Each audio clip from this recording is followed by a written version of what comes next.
back with another video, and this time we're doing dating advice.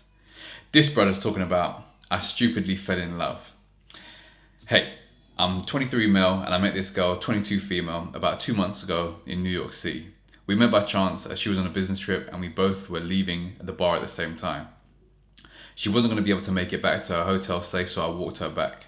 Before we parted ways, I asked her if she wanted to go on a date the next day and she said yes. So the next day we were on a date and we had a wonderful time. The next day she goes back to Toronto. We have text every day and called once or twice a week for 2 months. It's not ideal, but you have to understand that I'm a romantic, and to me, our relationship felt like it could be from a movie. I also have, for all intents and purposes, never been in any serious sort of romantic relationship before. So fast forward to now, and I'm in Toronto and we are having a great time. We were talking a lot yesterday and I tell her that I have a big crush on her. She laughs about it and asks if she has a crush on me too. And I ask her if she has a crush on me too, to which she says no. I'm a little bit flabbergasted, to say the least. I've never been in this straightforward about it, but I have very strongly hinted at it, and she's always entertained or reciprocated the hints, or at least I believed. She tells me that she's very picky and that I'm not her type. She's attracted to my personality, but not to my appearance or atmosphere/vibe. This information tore me up. I did my best to put on a happy face, but honestly, I felt devastated. So I need your advice.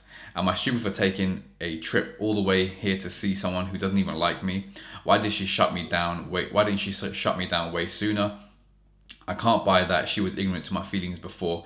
She told me she was just thought maybe I had a crush on her.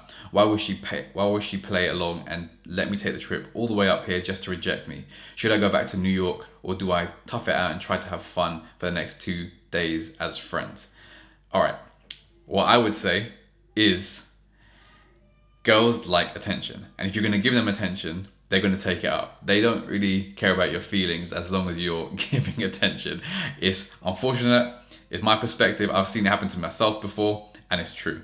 So this is probably the same thing to you. Secondly, she knew exactly what she was doing, and so yeah, you came along, but you were validating her. You were making her feel special, like she was wanted, etc. And she probably knew you had a crush on her, right?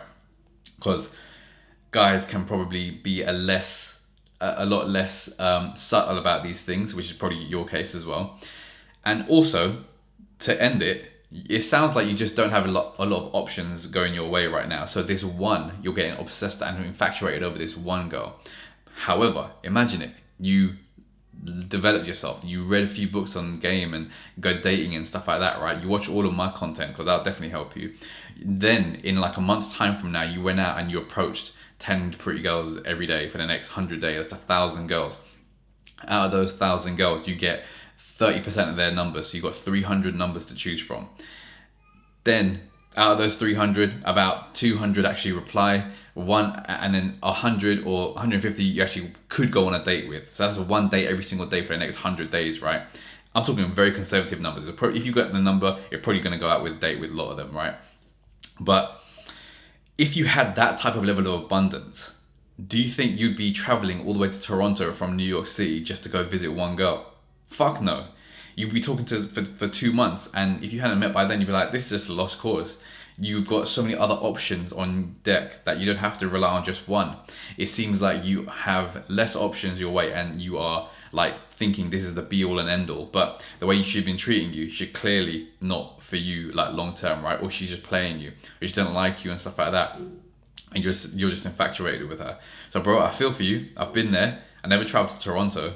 I may have traveled far though, like within my country rather. But saying that, it does happen to the best of us. It's happened to me before. So hopefully you hear this advice. She just liked the validation you were giving her. She knew you had a crush on her, and the only way you can do better is by literally being better, getting more abundance with women, up your skills in that department. Go out there and start meeting 10 women a day. Introduce yourself. For the first month, you'll be bombing. But by that second month, because you've had so much exposure to it, you'll be getting great at it, and you'll be getting results. And then from then on, start counting that 10 for 100 days, and you'll thank me. Come back to this video and thank me with how better, improved, and more options, and how much of a wimp you were before, and how your life has transformed and turned around. So, that being said, that is my advice. I hope you take it on board, but it's your life, you do what you want. That being said, make yourself proud, and I'll see you in the next video.